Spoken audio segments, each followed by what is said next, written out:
Land titling act Chandrababu అధికారంలోకి రాగానే రద్దు చేయడం హర్షణీయమని అనకాపల్లి జిల్లా చోడవరం న్యాయవాదులు అన్నారు. ఈ చట్టాన్ని రద్దు చేయాలని కోరుతూ వైసీపీ ప్రభుత్వ నిర్ణయానికి వ్యతిరేకంగా 4 నెలలుగా రైతుల తరపున ఉద్యమం చేపట్టామని న్యాయవాదులు తెలిపారు. సీఎంగా చంద్రబాబు బాధ్యతలు చేపట్టిన అనంతరం ల్యాండ్ టైటిలింగ్ యాక్ట్ రద్దుపై రెండో సంతకం చేశారు. సీఎం చంద్రబాబుకు న్యాయవాదులు కృతజ్ఞతలు తెలిపారు.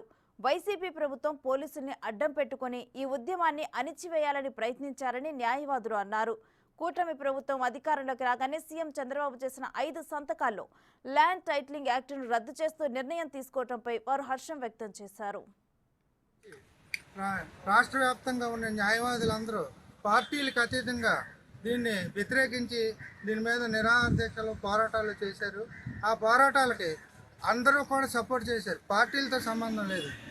ఇది మన మన తాలూకు హక్కులకు భంగం కలిగేలాగా ఉందని చెప్పి ప్రతి వాళ్ళు ముందుకు వచ్చి ఇచ్చేశారు.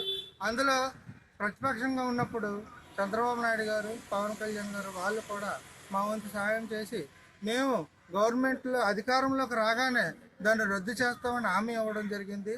దాని మీద అనుకున్న మాట ప్రకారం వాళ్ళు ప్రమాణ స్వీకారం చేసిన వెంటనే రెండో దాని మీద ఆయన సంతకం పెట్టి యాక్ట్ని రద్దు చేసినందుకు గాను రాష్ట్ర వ్యాప్తంగా న్యాయవాదులందరి తరఫున మేము గౌరవ ముఖ్యమంత్రి గారికి మా తరఫున మేము ధన్యవాదాలు తెలియజేసుకుంటూ ఇలాగే సుపరిపాలన అందించాలని అంతర్ముఖంగా